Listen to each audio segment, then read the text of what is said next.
Buenas tardes, gente. ¿Cómo le va? Bueno, yo soy Luis Mota, como ahí me comentaron. Yo soy argentino, tengo 38 años, soy licenciado en alimentos, maestro, hice un curso en España de malteo, con lo cual de cerveza y malta, en el Politécnico de Madrid, y luego un máster de negocios acá en la Universidad de San Andrés. Yo empecé a trabajar ahí por el 82 en un frigorífico, tuve 10 años en frigorífico, más los 28 años de Quilmes, ahí suma los 38 años. No de edad, obvio de edad, tengo algunos más, por eso alguno se confundió que pensaba que tenía 38, no, 38 de compañía de trabajo, ¿ok? Bueno, eh, entre otras cosas, hoy no estoy maquillado, así que me van a ver así nomás, pero así lo que le quiero mostrar, yo tengo una página en YouTube, obviamente se llama Luis Mota. En esa página yo muestro un montón de videos acerca de cerveza, de lúpulo, de historia de cerveza, de malta, cebada, muchos mitos y leyendas. Y la idea es seguir agregando cosas ahí. Así que el que quiere entrar y suscribirse, bienvenido. También acepto sugerencias y demás. Así que simplemente como una introducción para que me conozcan mejor. ¿Okay? Un poco la idea es hablar sobre tres pilares, o sea, nosotros queríamos hablar un poco sobre ingredientes, un poco sobre maridaje teórico, ya que lo lindo sería estar todos juntos y tener una cerveza y poder gustar. Lamentablemente no puede ser, pero sí ustedes pueden hacerlo desde su casa, yo los puedo ir guiando, improvisadamente obviamente, y después, bueno, el juego de preguntas que comentaban las chicas, así que vamos a arrancar con eso. Obviamente, todas las preguntas que ustedes quieren hacer, las van haciendo y le vamos contestando sobre el final. La idea es que, si no tiene el micrófono abierto, que tratemos de sea lo más abierto posible para todos, ¿ok? Obviamente, como primer paso, nuestra función acá es estar por la cerveza, ¿eh? No sé, todos los que nos reúnen acá hoy, justo en este momento, es la cerveza. Hablar de cerveza, hablar de maridaje. La cerveza es uno de los factores que, así como todos los argentinos usamos el mate, en el mundo se usa la cerveza para que la gente pueda comunicarse, beber con tranquilidad y hacer amigos, ¿verdad? Entonces, la cerveza siempre está presente en nuestras mesas. Hablando un poquito de historia, ya ayer Marcelo habló algo de historia, pero don Otto Bember llega a la Argentina, para redondear un poco la información que pasó ayer Marcelo. Otto vino a la Argentina en 1860. Él tenía serios problemas de respiratorio, entonces lo manda al médico a un país del Caribe para poder estar mejor de salud, porque no podía respirar bien. Entonces él va al norte de Brasil, y en el barco, el capitán del barco lo convence que visite Buenos Aires, porque Buenos Aires era en ese momento una capital muy pujante, una Argentina que tenía mucho futuro, y decide venir a Argentina. Viene a Argentina, conoce Buenos Aires, y la alta sociedad conoce a María Luisa Ocampo Regueira, con la cual se enamora y se casa. Vuelve obviamente a Alemania, él era de Colonia, Alemania, una familia también de pudientes, y vuelve a Argentina, se casa y tiene 4 hijos, de los cuales uno de los hijos es Otto Sebastián Bember, y con el hijo y un grupo asociado forma la sociedad, forma en realidad Cerveci Brasile, la sociedad de cerveza en París. Después cambia el nombre por Cervecería y Maltería Quilmes en el 1900, 10 años casi después de la inauguración. Pero en 1890, ahí está la foto de lo que era la cervecería de 1890, el 31 de octubre, tira el primer chop. Sí, el primer chop que lo tira en Quilmes, tal cual decía Marcelo ayer, la cervecería la hacen en Quilmes por 2 razones muy importantes. Primero, por el agua, la calidad del agua para nuestra cerveza y para todas las cervezas es fundamental. Y segundo, por la cercanía a las vías. De hecho, Quilmes ayuda mucho a ampliar las líneas de la zona de Quilmes, sobre todo lo que era el tranvía, pero sobre todo las vías porque el ferrocarril en ese momento se estaba ampliando mucho, y de hecho fue la base de crecimiento del país. O sea, llega a su máximo en los años 1950, pero desde ese momento, 1890 a 1950, se extiende, gracias obviamente a la presencia de los ingleses con el tema del transporte al puerto de todo lo que era cereales y carnes, y aprovecha Otto Bember a usar el ferrocarril para llevar Quilmes a todo el país, porque distribuye gracias al tren y hace que Quilmes sea grande en todo el país, no solamente en Buenos Aires. Es así que después necesita más cervecerías, y después en 1890, 1917, perdón, se funda Norte, en 1921 se funda Andes, entonces después se hace la Sociedad Norte y Andes, una cervecería en Tucumán y una cervecería en Mendoza. Más tarde se hace la cervecería de Corrientes en 1986, y en 1992, que cuando yo entro a la compañía, se funda la cervecería de Zárate, que después se amplió mucho y es la cervecería más grande del país, para abastecer la necesidad del mercado, ¿no?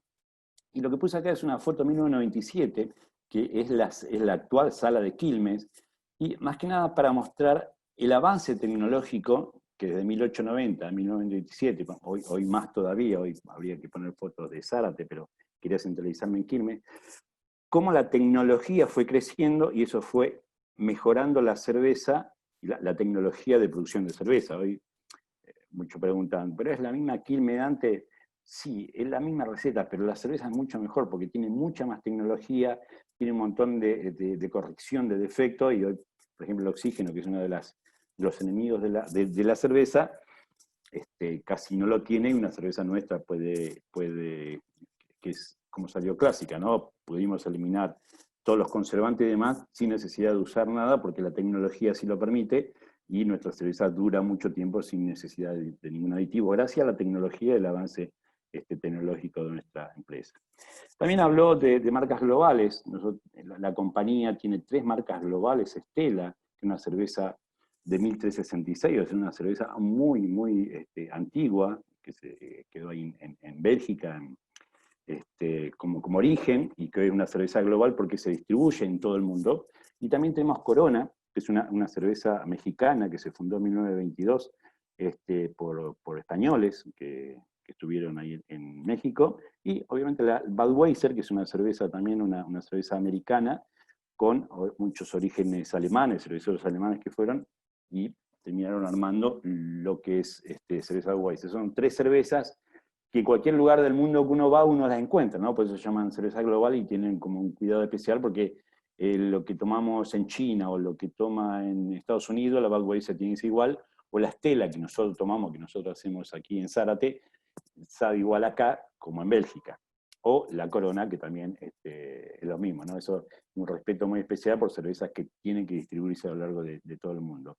Y en nuestro país pasa algo similar. Nosotros tenemos Quilmes, que producimos en 5 cervecerías distintas, y que es igual en todos lados. Hoy, si uno toma una cerveza en Corrientes y la toma en Neuquén, debería saber igual. Sin embargo, fueron hechas en cervecerías distintas. Bueno, como todos saben, Clásica, sin una pequeña adaptación o modificación en los últimos años, haciéndola, volviendo a la fórmula antigua, y es la cerveza principal que nosotros elaboramos, ¿no? Es la que tiene los colores de nuestro país, es la que estuvo presente desde 1890 que se fundó en todos los hechos históricos en los países, desde el fútbol, el campeonato de fútbol, el campeonato mundial, los golpes de estado, los feriados, el tango, el folclore, siempre con una Quilmes presente. Después tenemos, bueno, obviamente Brahma, que también se elabora en todas las cervecerías del país.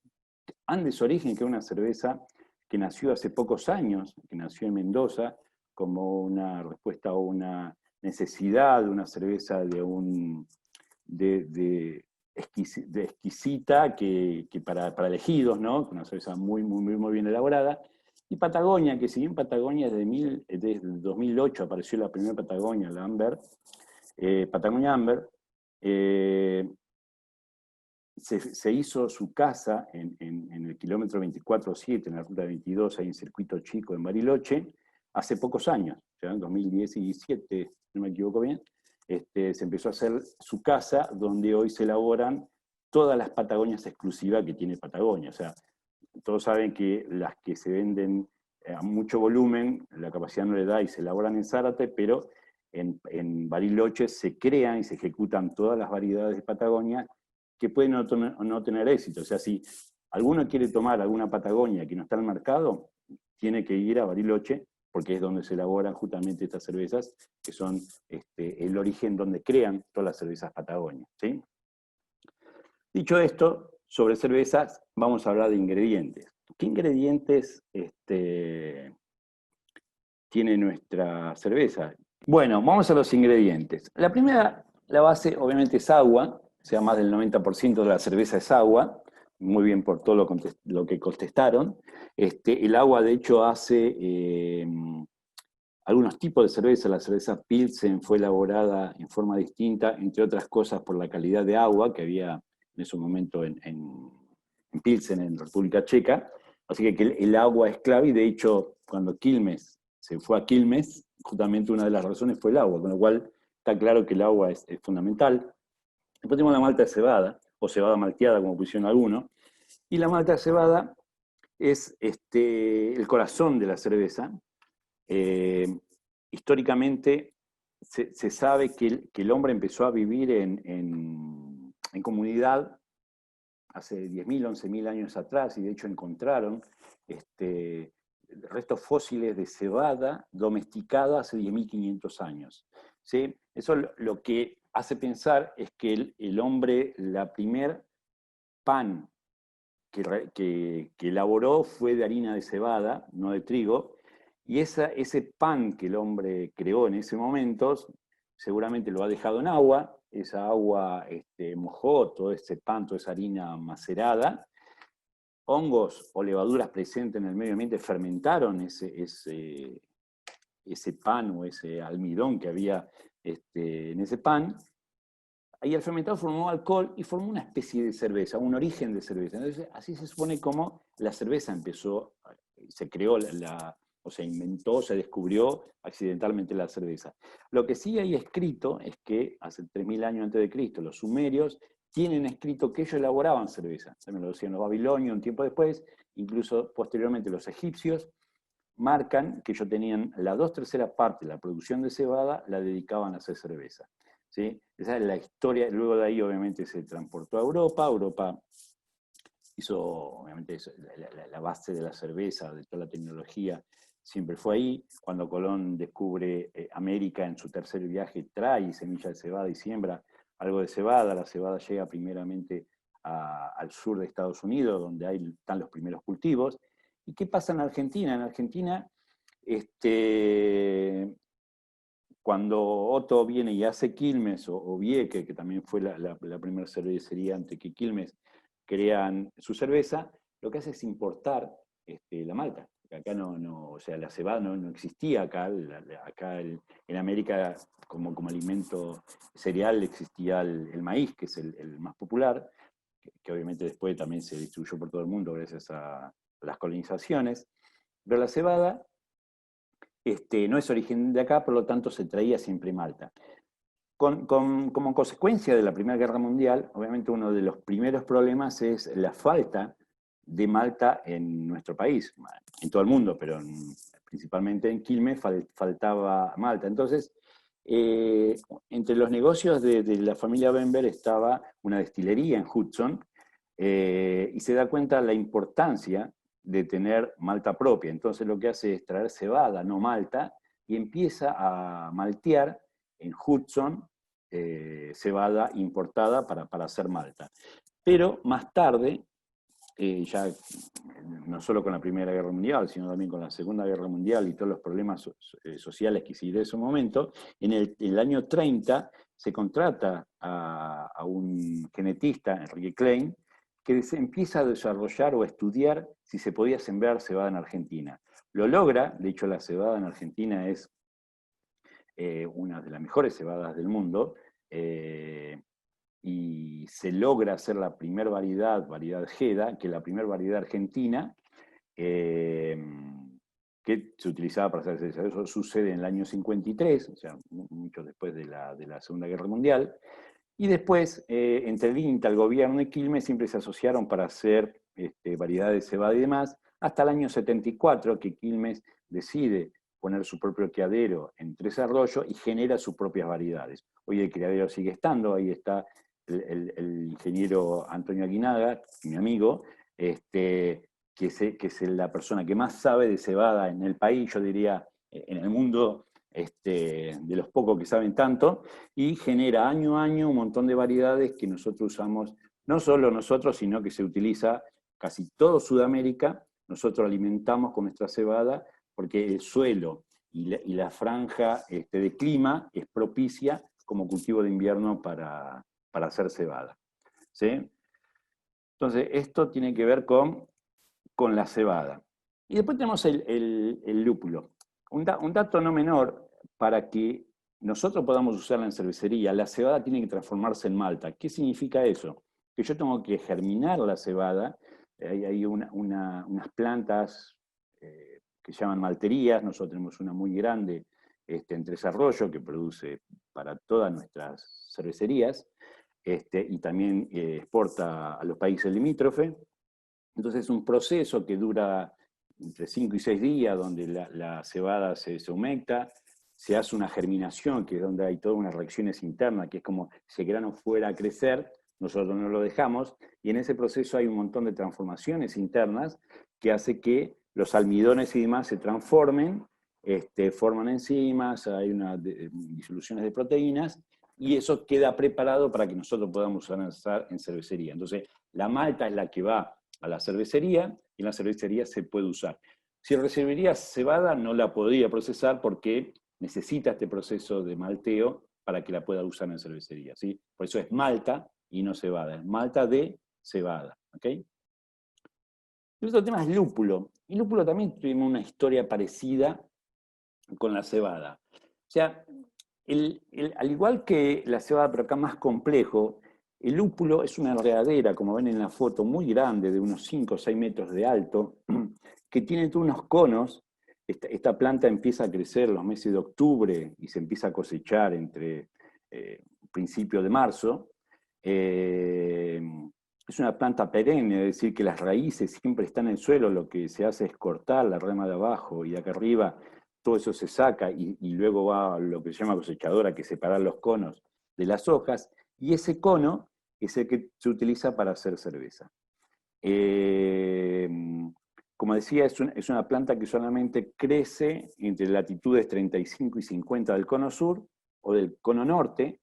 Eso es porque, si uno ve el hemisferio, ¿no? el sol siempre está en el centro, pero cuando es invierno rota por un lado y cuando es verano rota para el otro lado. Entonces, lo que necesita esta planta son muchas horas de sol, o sea, lo máximo posible. Entonces, cuando más abajo del cono se va, mejor es. Ahora, no tan abajo, porque hay mucho frío o las condiciones climáticas no le dan para crecer.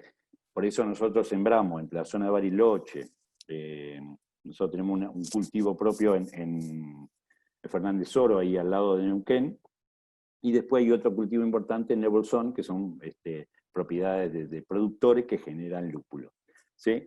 Acá la historia fue similar después del final de la Primera Guerra Mundial y casi durante la Segunda Guerra Mundial empezamos a tener problemas de abastecimiento de lúpulo, entonces Otto Bember decide que tenía que hacer lúpulo en Argentina. Se dan las condiciones, se da el suelo, se da todo, entonces se empieza a traer variedades de lúpulos para cultivar en Argentina. Obviamente también el mismo problema, empezaron a ver qué zonas eran las mejores, hasta que se dan cuenta que tanto la zona que les nombré recién, incluso el sur de Mendoza, Neuquén, se podría llegar a sembrar, pero en definitiva de tantas pruebas quedaron esos dos lugares como las mejores zonas para producir lúpulo.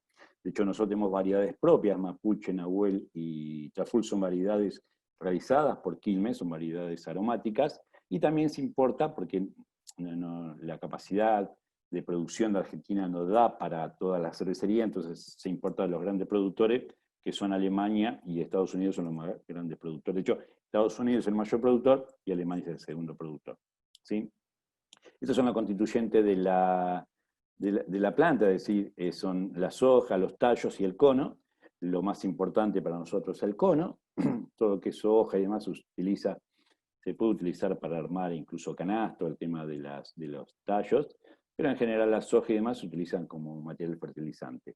Tiene otros usos lúpulo, si ven algunos de los videitos que le marqué hoy en el canal, van a ir todo un par de videos que hablan sobre el lúpulo en específico, y habla qué otro tipo de uso tiene. Pero para nosotros lo importante es que el cono tiene como unas brácteas acá, donde tiene una sustancia amarilla que se llama lupulina, que acá se ve muy claro en esta foto, y esa lupulina tiene dos compuestos. Tiene un compuesto que da amargo y otro compuesto que da aroma.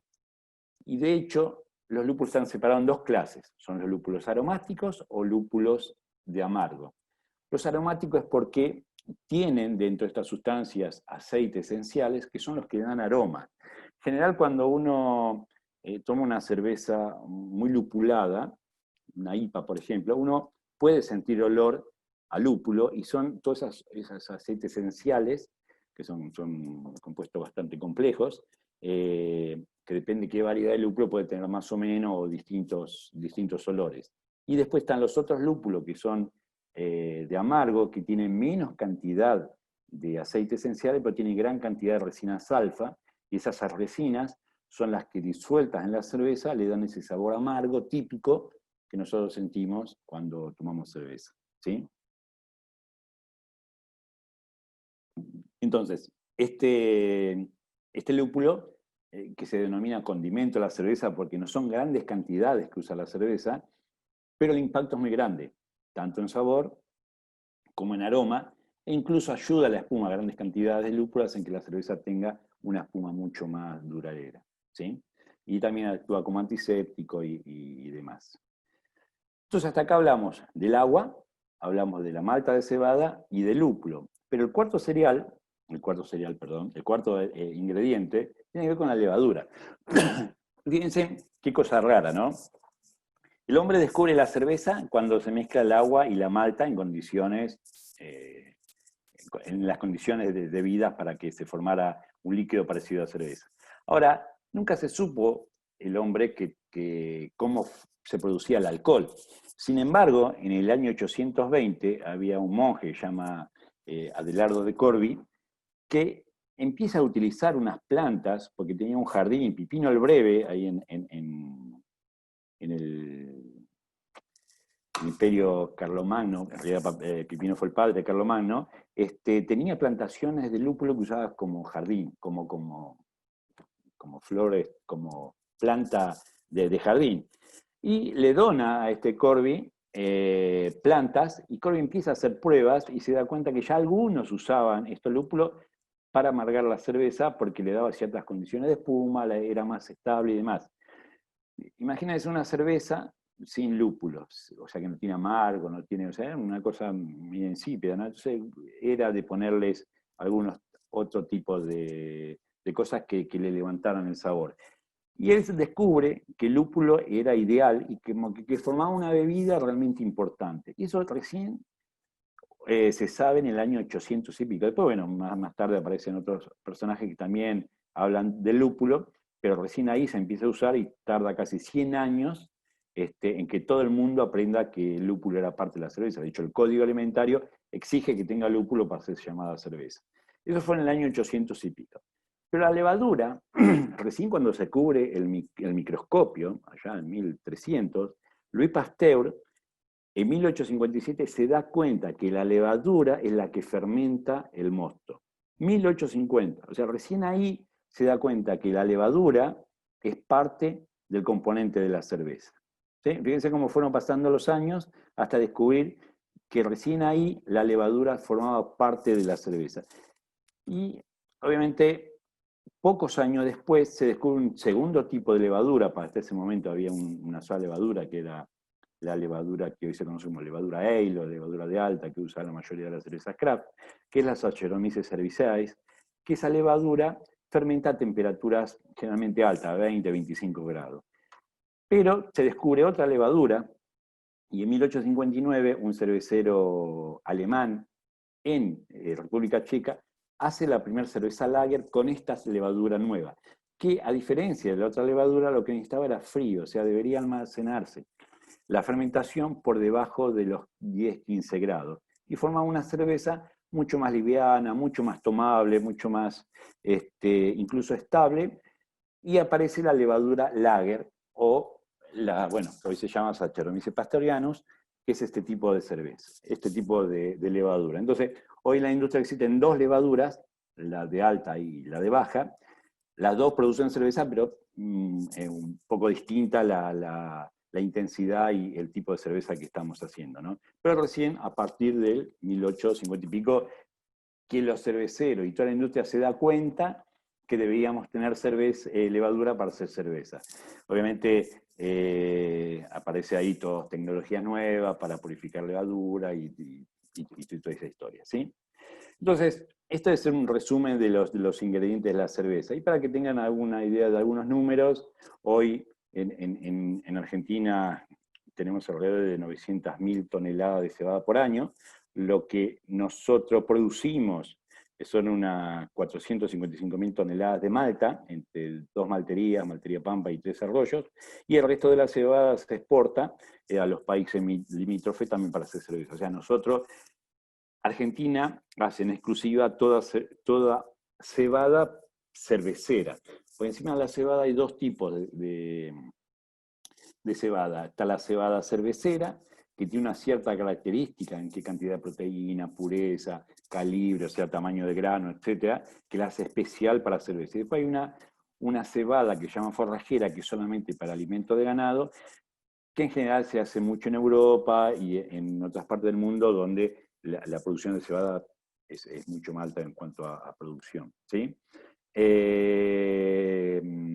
Y después tenemos, bueno, en cuanto a superficie, debe haber unas 250.000 hectáreas de cebada y unas 300 hectáreas de lúpulo en nuestro país, ¿sí?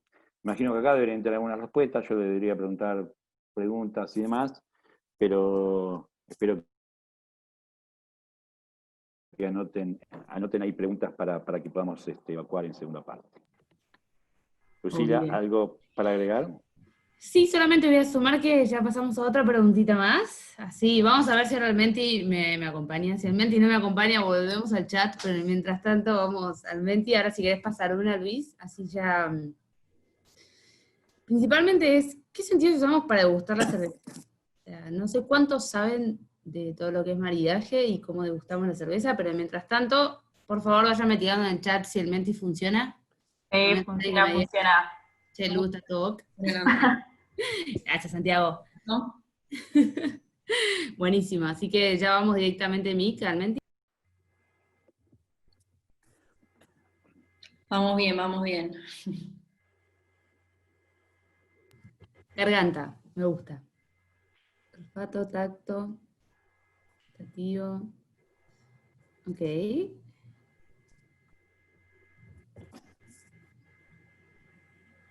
Emocional. Corazón, Corazón, qué lindo. boca, todos, visión, imaginación. Buenísimo, pero por lo que veo la mayoría huele la cerveza, ¿no? Bien, En Huele, resumen. bien gusta. ahí. Importante. Buenísimo. Volvemos a vos, Luis. Ok, seguimos. Esto por acá, ¿no? Entonces hablamos de los sentidos. Vamos a cambiar, ya hablamos de un poquito de historia, un poquito de los ingredientes. Vamos a hablar de... ¿por qué no anda? Ahí está. Vamos a hablar de degustación. Vamos a tratar de ir más despacio ahora porque hablé tan rápido que me cansé. Vamos a hablar de los sentidos. Y vamos a relacionar todos nuestros sentidos cuando tomamos una cerveza, ¿ok? Entonces, el primero es el oído, ¿no? Es uno de los 5 sentidos, es el oído. ¿En qué me sirve el oído? Porque yo puedo destapar una botella y cuando siento el ruidito del destapador, ya escucho que es una cerveza, ¿sí? Ya tengo memorizado que va a sentir sé que alguien está abriendo una cerveza. Cuando la vuelco en el vaso, ese sonido de que la cerveza está cayendo en el vaso, también me va a recordar que alguien está sirviendo un vaso de cerveza. Y después voy a sentir incluso que las burbujas se escapan del vaso, ¿sí? Entonces, el oído ya me está haciendo un clic o me está diciendo, guarda que vamos a tomar cerveza, alguien me está sirviendo una cerveza, ¿sí? Voy a tomar la vista, o sea, yo veo el vaso ya servido, ya escuché todo lo que tiene que escuchar, y veo que el vaso, le veo el color, le veo si es transparente o veo si está turbia, esto es agua, pero supongamos que es cerveza, ahora ya vamos con la cerveza, veo si tiene espuma, o sea, de qué forma está servida, y si tiene espuma voy a ver seguramente burbujitas dando vuelta ahí, y seguramente si veo la espuma, yo que amo la espuma, como todo cervecero, voy a decir qué buena cerveza.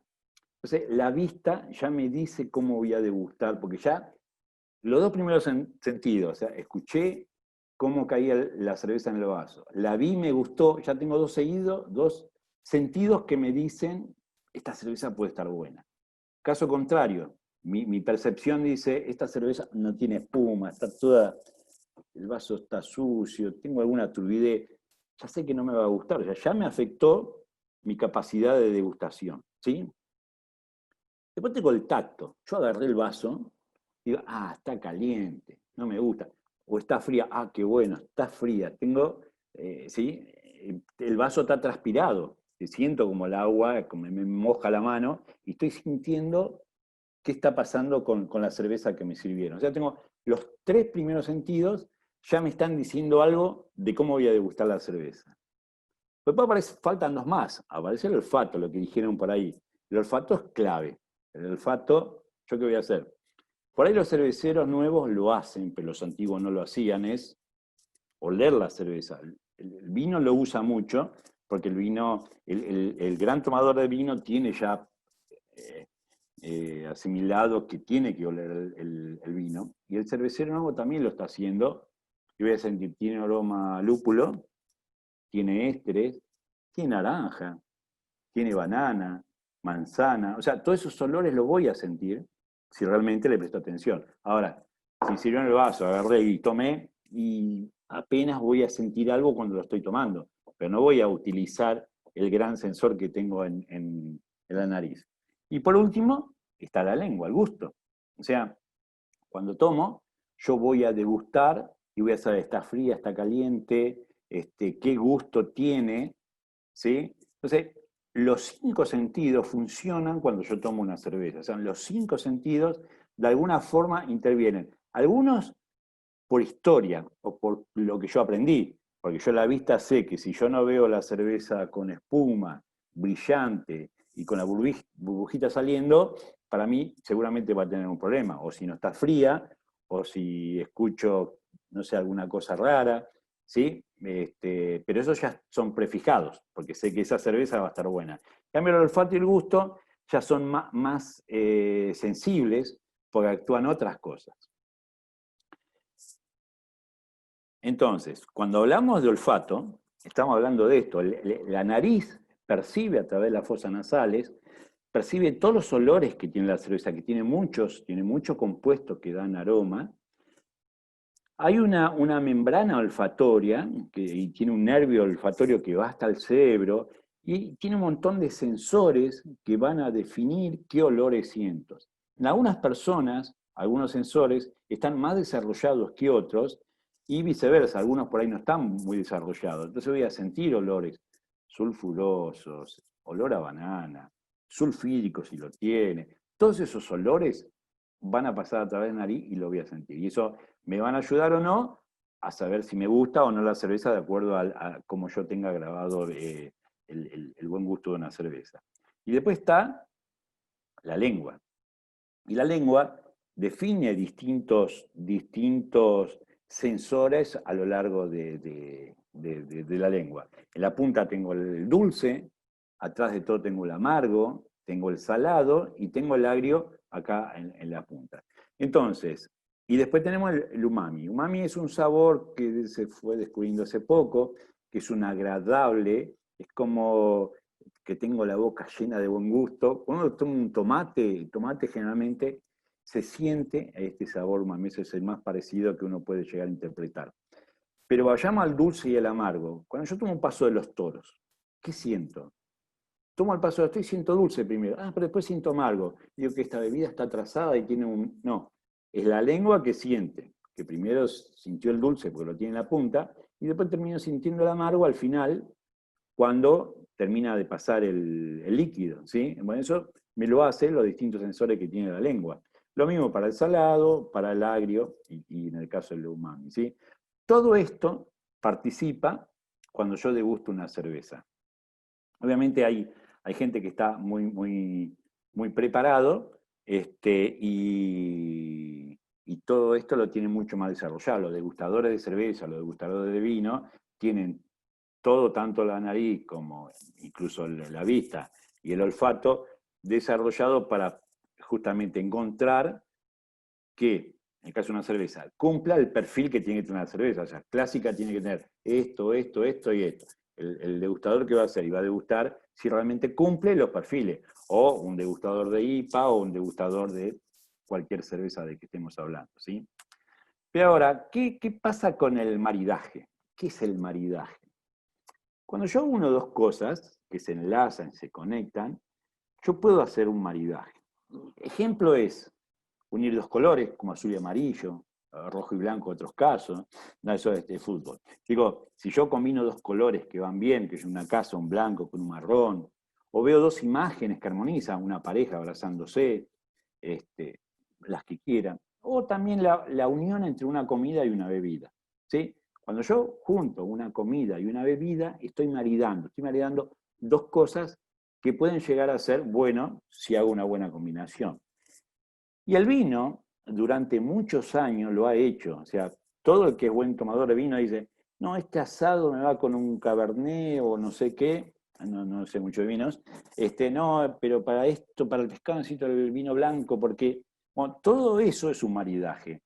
Y el vino lo ha usado muchos años, porque la cerveza nunca se metió en ese terreno, porque, qué sé yo, ¿por qué no? Por diversas razones, porque en ese momento no estábamos preparados, pero nos dimos cuenta que nosotros, como cerveceros, tenemos muchas más opciones que el vino.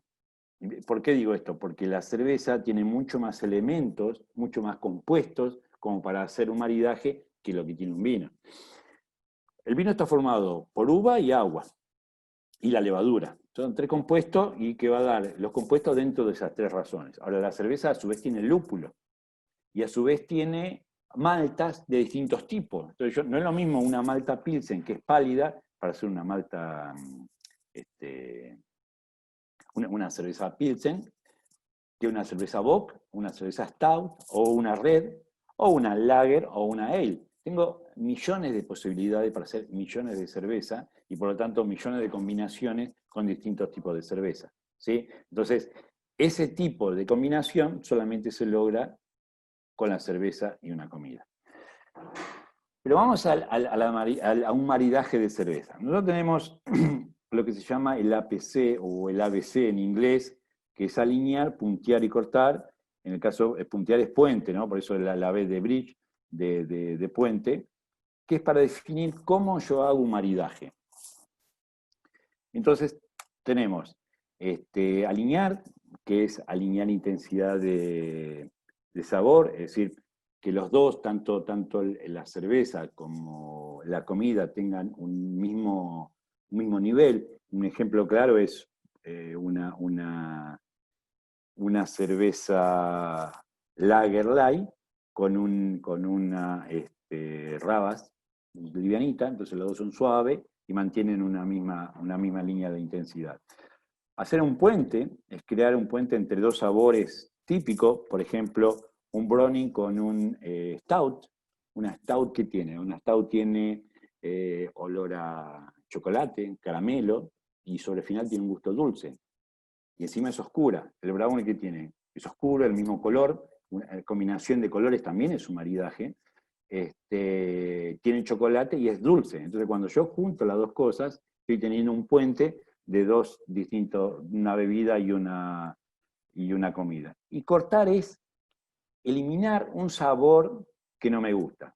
Un ejemplo clásico es una pizza y una lager, que puede ser una clásica, puede ser una Pilsen de Uruguay, puede ser una Beck de Chile, una Pilsen de Paraguay, donde el alcohol y el gas carbónico pueden tapar la grasitud o el aceite que tiene la pizza y yo puedo realzar los otros sabores que tiene la pizza. Otro ejemplo de cortar, ¿sí? Entonces, para tener en cuenta un maridaje, yo tendría que saber todas las cosas que tiene una cerveza, ¿sí? Una cerveza, estamos hablando de su amargo, que puede ir de 10 unidades de amargo, que es un amargo bajo, hasta 100 unidades de amargo, que es una doble IPA.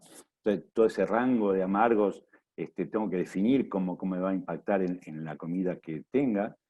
¿Qué aroma tiene la cerveza? Si es frutado, si es olor a lúpulo, si es brillante, si es opaca, si es de color.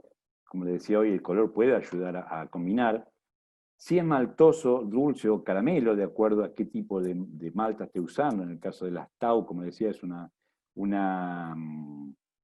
es más bien dulce, con olor a caramelo o chocolate. Y la carbonatación, que en general ayuda. Recuerden que la cerveza tiene un nivel de carbonatación importante que ayuda a relajar el paladar, y eso ayuda a que continuamente se refresque y yo pueda volver a comer y volver a sentir los sabores que tiene la comida. Y en el caso de tipo y estilo de cerveza, no es lo mismo una lager que una ale, obviamente ahí también puede haber combinaciones distintas, ¿sí? Entonces, nosotros tenemos dos tipos de cervezas. Tenemos las lager, tenemos las ale, y dentro de las lager a su vez tenemos muchos tipos de cerveza, o sea, una lager American, una europea, una Durmont, una Viena, un montón de tipos de cerveza que son lager. Y dentro de las ale tenemos mucho más estilos, mucho más fuerte, mucho más de deleite. Entonces encontramos también una variación bastante importante de cerveza.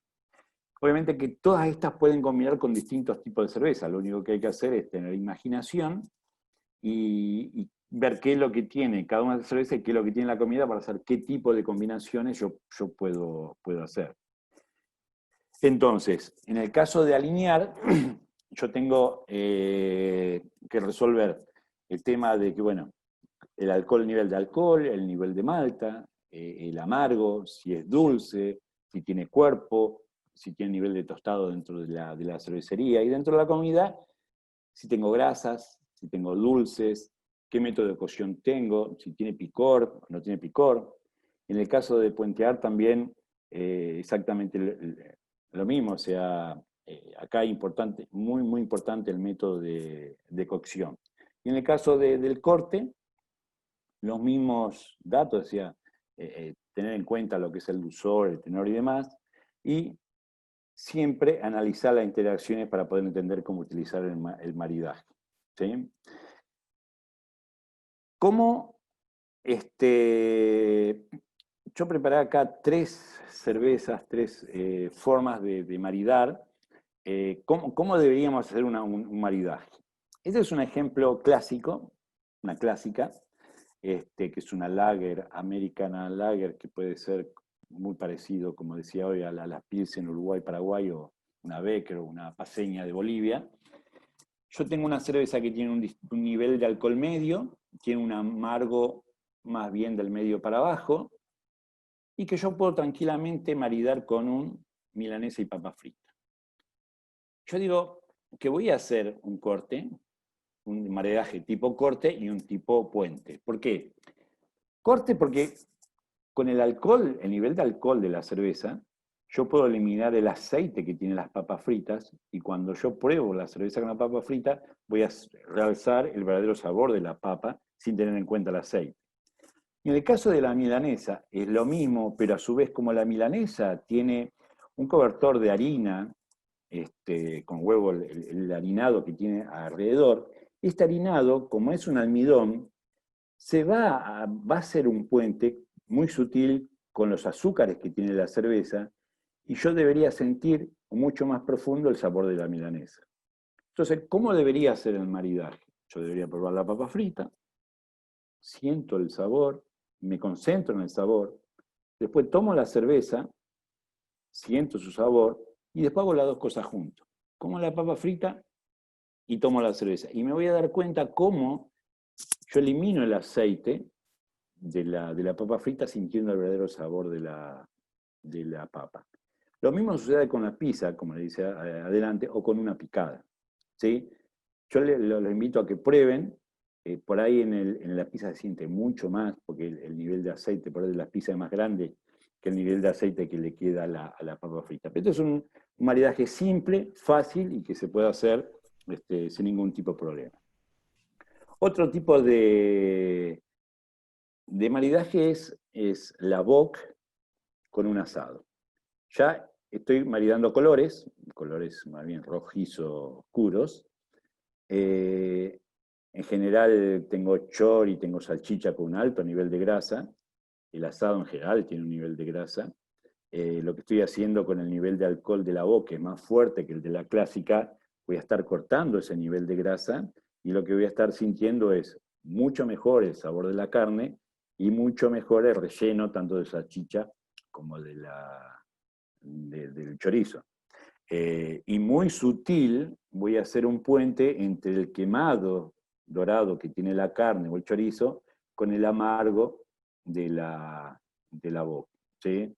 Pero es sutil el tema del puente. Y por último, un puente neto, que es el brownie de chocolate con la stout. ¿Sí? El stout, como le dije, tiene chocolate, tiene caramelo, tiene dulzor al final, y justamente lo que voy a hacer es puente con el chocolate y con el dulzor que tiene el brownie. Otro parecido a esto puede ser una Hoegaarden, la cerveza de trigo, la belga, con una torta de naranja. O sea, la Hoegaarden tiene naranja en su fórmula, y esa naranja también va a ser muy sutil con el puente, con la torta de naranja, ¿sí? O sea, en todo esto siempre tiene que ver varias cosas. El momento, o sea, no es lo mismo hacer un maridaje en un bar lleno de amigos, donde todos hablan, mezclan, fuman y demás, porque no voy a poder percibirlo, que sí hacerlo en su casa, con su pareja o con su familia, donde uno puede prestar atención qué es lo que está haciendo, y por otro lado, la imaginación de esto. Por ejemplo, algo que siempre se utiliza como puente también y que es muy bueno, es hacer una bondiola de cerdo hervido al horno con stout. Lleno la bandeja donde tengo la bondiola con bastante ajo, con verdura y demás, y la pongo 5 horas al horno, que se cocine con la stout. La bondiola se va a deshacer. ¿Con qué la voy a maridar haciendo puente? Con otra stout. Entonces, cuando coma el cerdo de la bondiola con la stout, voy a tener ahí un maridaje de puente espectacular, del mejor que pueda haber, ¿sí? Y hasta ahí llegué. Antes de que pasemos al juego de preguntas, Dale. primero voy a arrancar diciendo que me diste hambre. O sea, en cualquier momento voy a arrancar, sí, picada, lo que haya, dando vueltas. Mire, creo que todo. Me voy a mandar una milanesa, una banderita, un Una poquito de todo. bondiolita estaría buena. Me ponen en el chat, qué hambre. Sí, la verdad que estuvo buenísimo. A todos les cuento que más que nada es realmente lo más lindo del maridaje es 100% probarlo, ¿no? Desde la comida con la cerveza. Ya hablamos con Liz que lo más probable más adelante hagamos otro y ya diciéndoles, che, vamos a probar esto, a ver si ya se pueden preparar y pueden traer y vamos jugando, ¿no? Que nos van diciendo que van sintiendo cuando van probando uno con el otro. Pero estaba bueno para que vayan conociendo un poquito más de lo que es el mundo de la cerveza, ¿no? Que no solemos hablar tanto, ahora estamos hablando un poquito más, pero hay mucho, desde que sales del campo hasta que llegan a nuestras casas. Así que, cerrando con eso, vamos si quieren a un juego de preguntas, a ver cuánta atención prestaron durante este tiempo. Ahora si quieren volvemos al Menti, de nuevo al chat, porfa, díganme si funciona bien. Ven, ya entraron antes. Les Así cuento que velozmente, la idea es que se sumen ahí, por favor pongan nombre completo, tipo nombre, segundo nombre y apellido, así después los podemos identificar en la lista cuando se anotaron y a los ganadores les podemos mandar un premio a su casa. ¿Sí? La idea es saber cuánto aprendieron y después darles un premio en el camino. Así que ya, Mica, si querés compartir.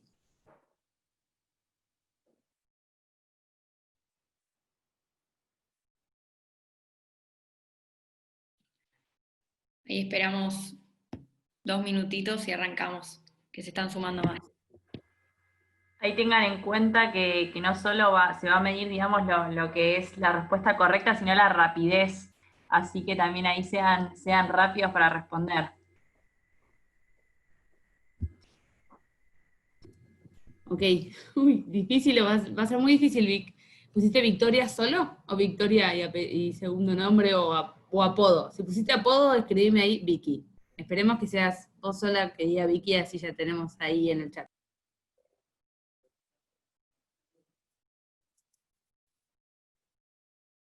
Bueno, díganme y arrancamos, ¿eh? A ver, banquemos un segundito, así vuelvo a Banquemos explicar. que estén Vayan a menti.com y pongan el código 265115. Todos los que puedan, pongan nombre, apellido, si tienen segundo nombre también, así hacemos un poquito más simple la parte de entender quiénes son para poder mandarse regalito, ¿les parece? A ver, vamos a dar un poquito más de tiempo.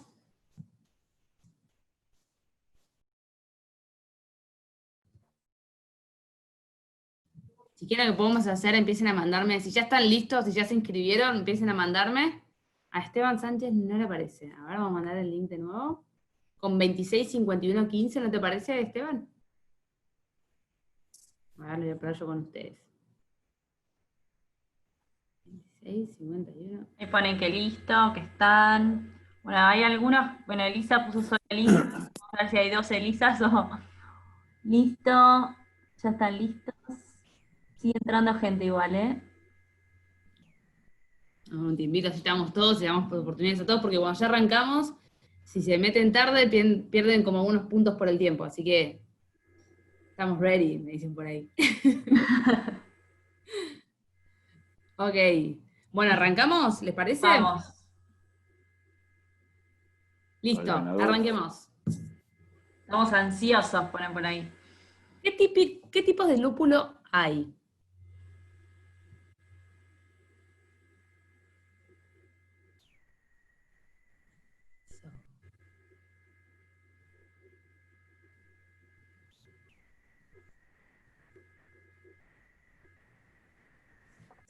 A ver quién arranca. Muy bien. Muy bien. Estuvieron escuchando. Bueno, ahora vamos a la siguiente. ¿Quién fue el que contestó más rápido y bien? Vamos a chusmear. No. Eric Otero Chío. Bien que pusiste el nombre entero. Vamos a la que sigue. Bien, Maru.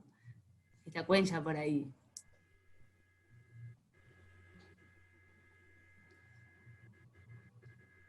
¿Cuáles son los sentidos más usados en la degustación?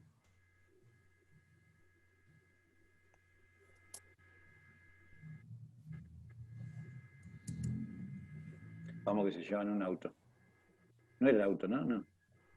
No, no, no. Ah, No, que estamos en plena pandemia. Olfato y gusto, muy bien. Vamos a ver si seguimos con el mismo podio o alguien respondió más rápido. A ver.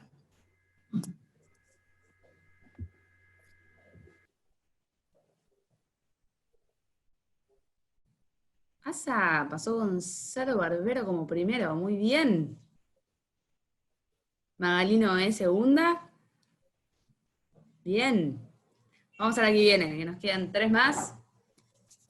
Y ya vamos a quién le llegan los premios.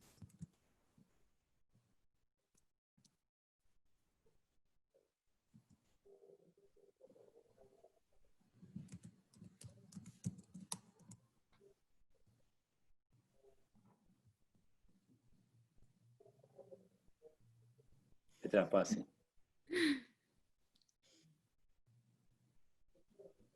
Esa. Muy bien, muy bien. Bueno, acá es todo, no solamente saber la respuesta, sino el tiempo. Qué tan rápido se les viene la respuesta a la cabeza. Así que vamos a ver si. A ver si igual. Muy Ok, bien, Gonzalo sigue primero, ¿eh? No están pudiendo sacar. Me está sacando diferencias. ¿Sí?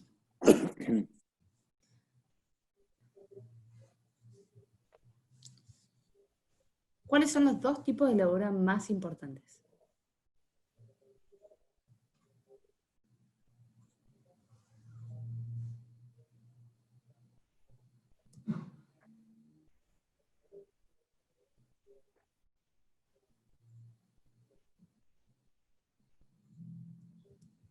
Ujú.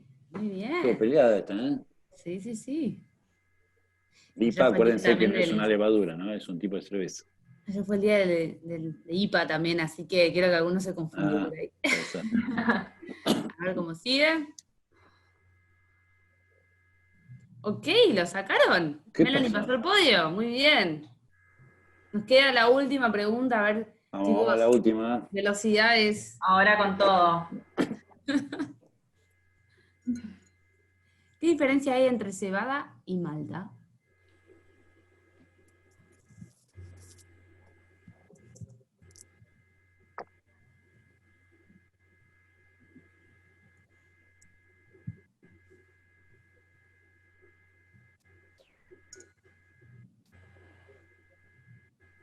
Y acá se Muy define, ¿eh? bien.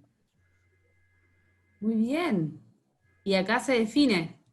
A ver quiénes son los 3 ganadores. No se emocionen acá porque tarda un poquito ahí en... Sí, tranqui, tranqui, que recula. Mirá, Emanuel. Ah, muy Emanuel bien. ¿El García. turco? Un aplauso para Emanuel. El turco de Tres Arroyos, ¿eh? Muy bien. A ver si aparece ahí en el chat. Ya nos quedaron ahí quiénes son los 3 ganadores. Yo no lo estoy viendo, pero Mica, si quieres nombrar el primero, segundo y tercer puesto, por favor. Por Dale. ahí voy a hacer un comentario. Daniela Ribanera dice que ganó. No, perdón, Daniela, no ganaste. Será la próxima.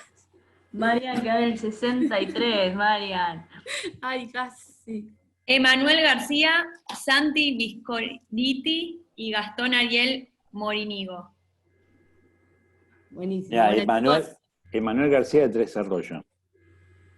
hay Qué algunos que grande, jugaron Emanuel. con ventaja ahí, pero Sí. igualmente a todos los que ya respondieron y pusieron su nombre completo, por suerte, lo vamos a estar molestando durante la semana para coordinar a ver, les mandamos los premios. Claramente, primero, segundo y tercer puesto van a haber diferencias, porque el que realmente respondió rápido y supo todas, debería ganar algo mejor, ¿no? Pero bueno, así que si quieren ahora, ya que pasamos el juego, vamos a la sección de preguntas, que creo que hay varias. Ahora, Flor, si querés compartir y yo sigo. Dale, empiezo a compartir. Fíjate tu proyecto. Ahí todos ven la pantalla, ¿no? Lu, ¿vas proyectando? Perfecto. Bueno, Luis, vamos con la primera. ¿Nos podrías pasar algún argumento para explicarle a las personas el por qué la cerveza Quilmes no produce dolor de cabeza? Pues sabes que hay dentro de mi canal total. hay un video que habla del dolor de cabeza y la cerveza, no de los mitos, ¿no? Eso, hay 10 mitos y uno de esos es dolor de cabeza. En realidad, a ver, no debería, en algún momento se aplicó que a Quilmes me dolía la cabeza porque usaba antioxidantes y conservantes. De hecho, eso cuando salimos de Clásica no se usó más y muchos dijeron que eso le pudo haber quitado el dolor de cabeza. La verdad, nosotros hicimos muchos estudios sobre el dolor de cabeza, nunca se encontró nada, pero sí hubo todo un marketing sobre este dolor de cabeza de un montón de compañías desde el año 95, me acuerdo. Y siempre se atacó que Quilmes te duele la cabeza.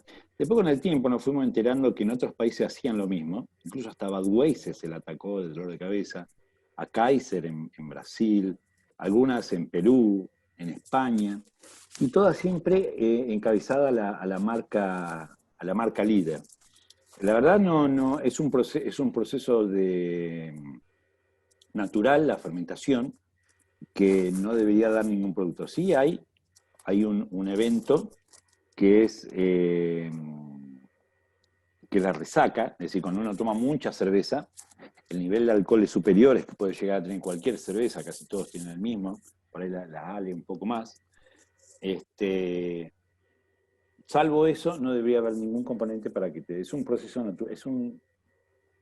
La elaboración de cerveza es natural, o sea, tenés compuestos naturales, la fermentación es producida naturalmente por levadura, no tiene aditivos, no tiene conservantes, o sea, no hay nada excepto que vos te emborraches y que te provoque resaca, no hay ningún elemento que te pueda producir dolor de cabeza.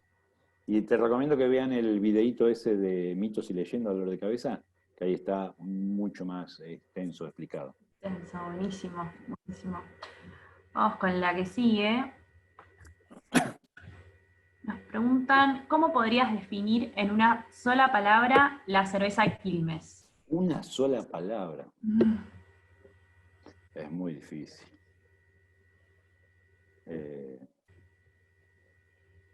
Podría ser historia. Entre muchas otras palabras, puede ser historia. La historia de nuestro país, la historia mía laboral, la historia de mis hijos, casi todos crecieron con Quilmes. Creo que podría ser Quilmes. Podría ser historia. Acá Mariana nos dice, ¿dictan cursos de maridaje de cervezas?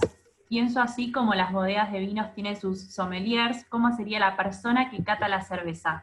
¿Tienen propios?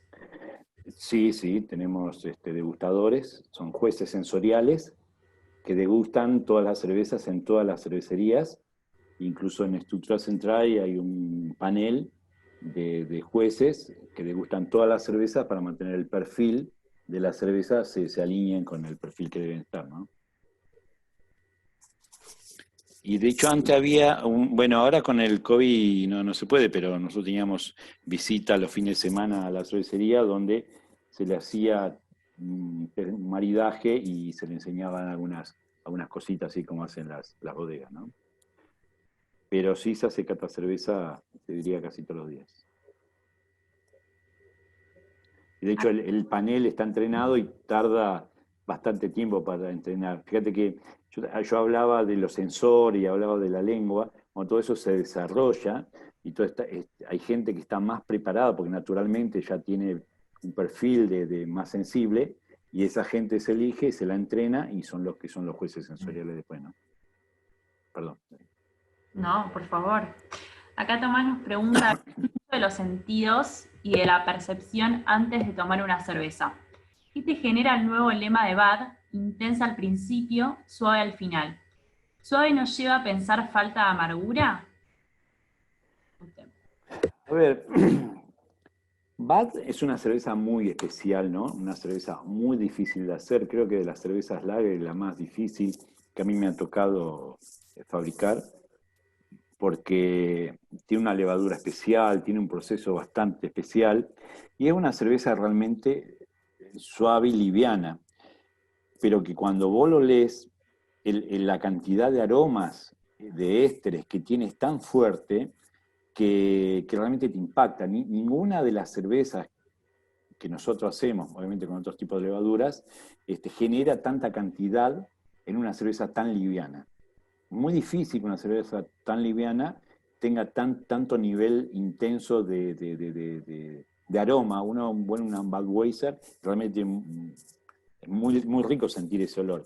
Y después una cerveza muy suave, es muy liviana, o sea, de las más tomables que de las lager que hay, porque bueno, por su perfil y demás, realmente es muy tomable. Yo creo que por eso puede ser que piense, que de hecho el amargo de la Budweiser no es muy alto. O sea, de hecho, ellos mismos te lo están diciendo, es una cerveza que es suave y de mucha tomabilidad. Pero creo que el intenso al principio tiene que ver con el aroma. Realmente traten de oler bien el aroma, van a ver que es algo muy intenso. Y suave sí, porque es una cerveza que digamos se toma fácil, ¿no?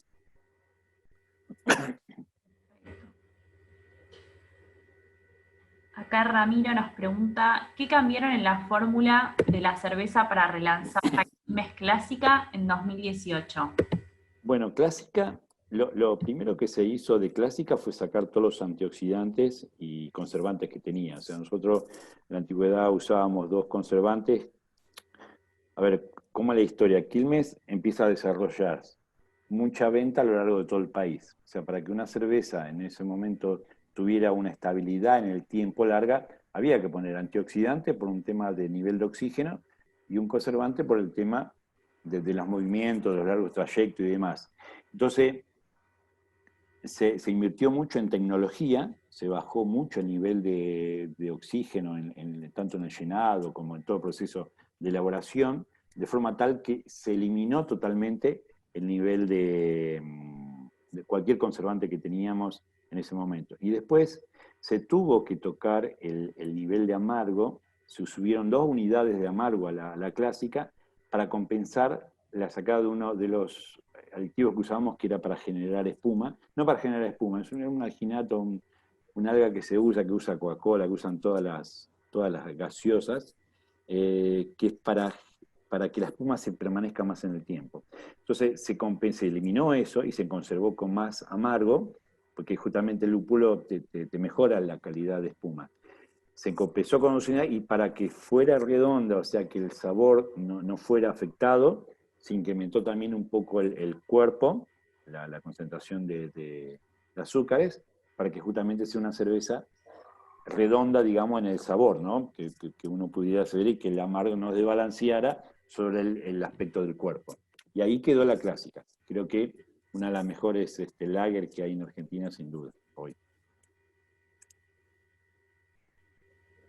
Perfecto. Vamos con otra más.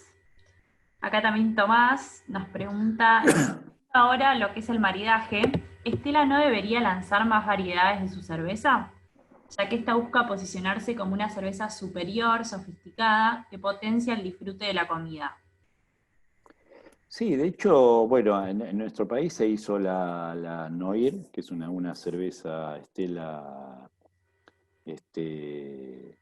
negra, sí, negra, y ahora se lanzó la cerveza sin gluten de Estela. O sea, Estela tiene una sin gluten, justamente para que todas las personas que no pueden tomar por el tema del gluten pudieran probar Estela. Yo creo que es una cuestión de marketing, ¿no? O sea, el dueño de Estela cree que Estela es como que cubre un nicho suficiente y que al estar ahí arriba, no quiere hacer. La verdad no es algo que yo sepa por qué no lo hacen, pero es una decisión netamente de la marca, ¿no? Que así lo busca.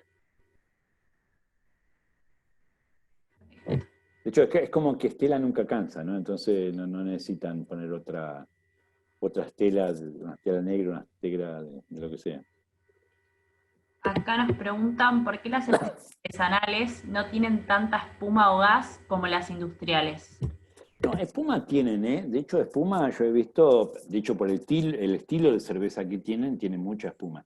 Lo que por ahí no tienen suficiente gas o no tienen regulado el gas. O sea, recuerden que las salvas artesanales de buen nombre que producen a escala ya de grandes equipos, tienen buen nivel de gas y entonces pueden tener buen nivel de espuma. Acuérdense que la espuma se forma cuando uno sirve el vaso, es el gas carbónico que se elimina y ese gas carbónico se forma una burbuja y esa burbuja es la que forma parte de la espuma. Entonces, si yo tengo bajo gas carbónico, no tengo gas carbónico, es muy difícil que se forme la espuma, salvo que la agite con algo, ¿no? Entonces, creo que el problema es el gas y por ahí las artesanales que técnicamente no estaban bien preparadas, les cuesta mucho generar el gas, porque el gas, digamos, que se genera en la fermentación, uno después tiene que volver a agregarle más gas carbónico para que el nivel de gas carbónico sea importante, y por ahí no todos lo hacen, y por ahí es que el nivel de gas no sea... Por eso que nosotros tenemos grandes equipos y que todas nuestras cervezas tratan de salir en el mismo nivel de todos los componentes, ¿no? Misma espuma, mismo gas, mismo... Y por ahí en el nivel artesanal no es tan así, es como que es más deciforme.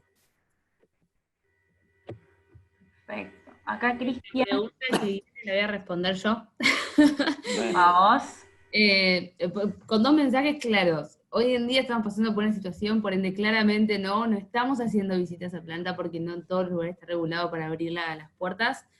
Sí, dejo abierto la puerta a futuro para que cuando volvamos, o sea, nosotros hoy en día no todos volvimos, así que cuando volvamos a que se sumen y puedan realmente vivir esta experiencia que les contó así virtualmente Luis, pero realmente no solamente conocer cómo es la producción de la cerveza, las distintas etapas que tiene, y cerrar con un rico maridaje, que eso abarca todo lo que es la visita a la planta. La verdad que es algo súper interesante, que yo cada vez que voy, la verdad que aprendo algo nuevo todo el tiempo, así que se lo súper recomiendo.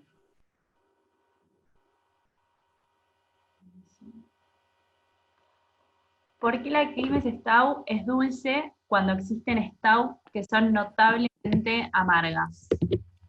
Le da la variedad Stout, la original, que era la irlandesa famosa. En algún momento se hicieron dos tipos de Stout, una Stout más bien no amarga, sino agria, ácida, con perfil final ácido, y otra dulce. Y cuando se hizo la Stout Quilmes, se decidió por esta última, la dulce, y no por la otra, por un tema entraba dentro de la generalidad de Stout, porque la Stout, como te digo, tenía esas dos variedades, y se eligió esa porque se creyó que era la que hacía falta, ¿no? Y de hecho se demostró porque hoy de las Quilmes, después de la clásica, las que más se vende. Pero en realidad existen las dos Stout, no es que solamente existe una Stout amarga, ¿no?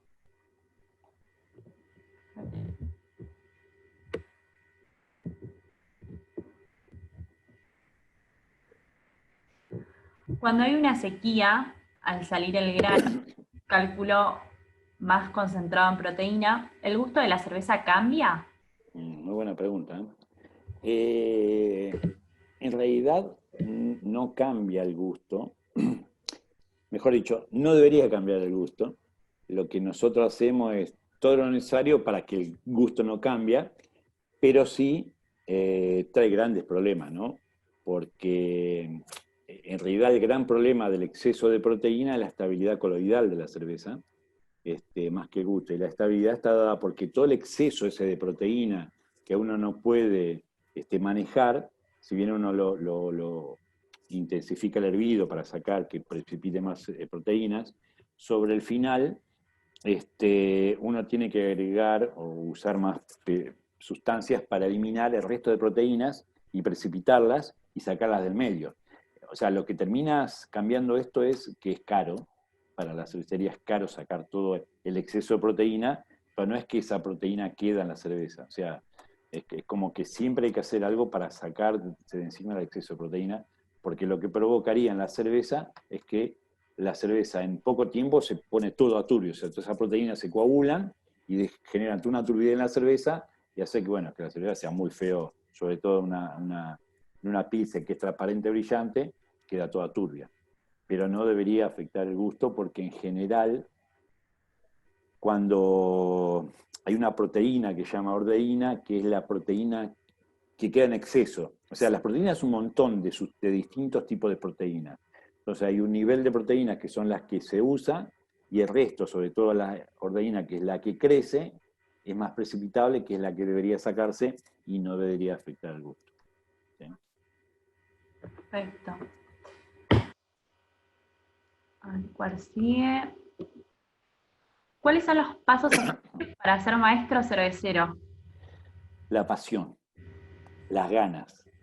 Yo creo que una de las cosas que no dije, ¿no? En realidad para hacer cerveza se necesita 5 ingredientes. O sea, el agua, la malta, la levadura, el lúpulo y la pasión del cervecero. Porque por más que vos tengas esos 4 elementos, si no tenés la pasión del cervecero, no se va a hacer nunca una buena cerveza. Y eso tiene que ver con el maestro cervecero. O sea, uno no nace maestro cervecero, está claro, uno no nace de ninguna profesión. Pero en general, a mí me tocó la suerte de entrar a una cervecería y bueno, y dentro de la cervecería puede seguir el camino. Pero si uno está afuera, es estudiar. O sea, yo conozco a algunos de los chicos que son craft, que ellos amaban hacer cerveza, se costearon sus estudios. De hecho, tengo algunos que han ido hasta España a hacer el mismo máster que he hecho yo, han vuelto, han conseguido plata y se han puesto su cervecería. O sea, ahora, si uno no tiene la suerte esa de tener el dinero para viajar y demás, y lo tiene que hacer de pobre, digamos, como yo, es entrar a una cervecería y hacer la carrera dentro de la cervecería. Pero siempre mostrando la pasión. Y la pasión de la cerveza, de ser cervecero, es pelear con un montón de cosas, ¿no? O sea, no es solo porque hago cerveza, no. Todos los días levantarte a las 6, 7 de la mañana, a la 1, 2 de la mañana te están llamando a tu casa porque tenés que corregir algo. O sea, yo pasé como cervecero de planta varios años, y cuando estaba en las cervecerías, al ser cervecero te llaman desde las 6 de la mañana, 3 de la mañana, 2 de la mañana, estás durmiendo y estás contestando cosas. Entonces, eso es pasión, más allá que puede ser molesto, es porque vos tenés la gana de que tu producto siempre salga bien, y cuando pasaste un montón de años, que vos sabés un montón de cosas, es obvio que no todo ese conocimiento lo podés pasar a todos los chicos que están en la cervecería. Entonces, es como una cadena que vos vas pasando esa información y después le va a tocar al otro también hacer ese camino. Pero digamos, es la pasión y la gana de ser cervecero más que nada. Se ve que inspiraste a muchos hoy que quieren ser maestros. Acá Lucho nos pregunta, ¿por qué tienen diferentes gustos el mismo tipo de cerveza en lata, botella de vidrio y tirada? Perdón, diferentes, leí mal, ¿eh? ¿Por qué tienen diferentes gustos la lata, la botella y la tirada? Bueno, al igual que me decía hoy, tengo otros 2 videitos más de mitos y leyenda, donde habla de la lata y la botella, y otro donde habla la tirada sobre el resto. La tirada claramente distinta. La tirada tiene 2 cosas muy distintas. Una es la pausterizada, porque en general la lata y la botella de vidrio se pausterizan en un túnel, en nuestro caso es un túnel de pausterización, y la tirada no se pausteriza ahí, sino se hace un flash pausterización, con lo cual eso ya le provoca un cambio, porque, digamos, cuando vos pasás por el túnel de pausterización, son muchos minutos que está a alta temperatura, 60 grados, y eso hace que se formen unas reacciones de caramelización, y esa caramelización hace que la cerveza tiende a ser un poquitito más amargo, un dulce amargor, que es distinta a la tirada. La tirada no tiene ese gusto, y a su vez, cuando vos servís el chop, la cantidad el tipo de burbuja que forma el chop es muy distinto cuando vos servís en un vaso. Cuando vos servís en un vaso, la burbuja que se forma es una burbuja grande, deciforme, porque depende de dónde pusiste la botella, etc. Pero cuando vos servís en un chop, todas las burbujas son iguales, porque tienen la misma concentración, la misma presión, y esa espuma, cuando vos lo probaste en la boca, la sensación es muy distinta. Entonces, eso, sumado a que el sabor es distinta, porque el caramelizado del pasteurizado es distinto, hace que el chop sea distinto, totalmente. No hay forma de que el chop sea igual que una botella o una lata. En el caso de la botella y la lata, no debería haber diferencias si están bien hechas, ¿sí? Sí, uno puede llegar a tener distinta sensación si la tomás del envase. Si vos tomás de la lata o tomás de la botella, que en los 2 casos está mal, seguro vas a sentir distinto gusto, porque en la lata vas a sentir el gusto de la lata y la botella vas a sentir el gusto de la botella. Pero si las 2 están bien hechas y bien bocadas en su vaso para tomar, la diferencia debería ser mínima. Buenísimo. Vamos con las últimas 2. Hay una pregunta que pusieron en el chat que la vamos a hacer cuando cerremos todo este evento, que está buena, que me gusta como para cerrar. Pero vamos con las últimas 2, ¿sí? Dale. La que sí, ¿eh? A ver. Nene, ¿por qué algunas cervezas negras tienen más cremosidad? Esto sí te lo hace la malta. En general las maltas, por el nivel de proteína y toda la mezcla que tienen, hace que que sea muy distinta la formación de la burbuja. De hecho, depende cómo esté hecha, hasta espuma marrón, ¿no? Y tiene que ver con los componentes de las maltas. En general las maltas impactan mucho en cómo se forma la burbuja. Porque la formación de burbuja es bastante compleja. Fíjate que participa el lúpulo, la sustancia del lúpulo cambia la tensión superficial del líquido y eso hace que la burbuja se forme distinta, y el nivel de proteína, generalmente el 70% de la espuma depende del tipo de proteína que tenga el líquido. Entonces, si yo tengo una mezcla de maltas, la cantidad de proteínas son muy grandes, y ese tipo de proteínas son las que hacen que la burbuja sea más chiquita, y al ser más chiquitita, la cremosidad, hace que se sienta más cremosa, ¿no? Pero tiene que ver con eso, con los tipos distintos de proteína que tienen las maltas. Buenísimo. Y ahora sí, vamos con la última. A ver. Nene. Acá, Gustavo, cuando hay sequía en la siembra cosecha, ¿no se concentran las proteínas? ¿El gusto cambia de la cerveza? Esto ya lo hicieron, la preguntaste. Esta se repitió. Pero sí. Va por ahí. Esta ya fue aclarada, así que vamos con esta. ¿Crees que Otto Bember imaginó la empresa tal como es hoy en día? ¿Estaría conforme con la actual clásica? Feliz día. Pregunta, ¿no? Yo creo que no. Pero es personal mi respuesta, muy personal. Pero sí estaría muy contento con Quilmes Clásica. Yo creo que estaría feliz. Si probara nuestra Quilmes Clásica hoy, sí estaría muy feliz. Yo comparto 100%. Es como, claramente cuando uno le tocan como a su hijito, claramente no estarían tan contentos, pero creo que sí aceptaría la nueva versión de Quilmes Clásica, que creo que la verdad que vino a cambiar un poco. La pregunta que pusieron en el chat, que me gustaría sumarla para que nos des un consejo a todos, pero antes de cerrar velozmente, les cuento a todos que a los que ya se sumaron y pusieron su mail, les vamos a mandar una encuesta cortita para que nos digan qué les pareció. Así que le va a estar llegando en estos días un formulario para que nos... Son pocas preguntas, creo que serán 10 remándola, sobre cómo fue la charla y qué temáticas quisieran ver. Por otro lado, los invito, que lo más probable es que durante estos meses sigamos haciendo charlas, tal vez no todas apuntadas a cerveza, pero sí contando un poquito cómo somos, pero lo más probable es que volvamos a un maridaje y ya contándoles qué tienen que tener para probar y jugar todos juntos. Y por último, ahora sí, vamos a la pregunta. ¿Qué cerveza recomendás para este frío de viernes, Luis? ¿Qué tomamos? Clásica. ¿Una rica clásica? O una stout. Me pueden elegir. Lo de extremo. Ok, perfecto. Entonces eso, o milanga o carnecita por ahí, ¿no? Y una milanga vendría perfecta. Una milanga, ¿no? Sí, totalmente. Bueno, gracias a todos por sumarse, gracias a los equipos, gracias a todos, gracias Luis por Gracias, Luis. En No, serio, ustedes. realmente, y les deseo a todos un muy buen fin de semana, que descansen, les mandamos un beso.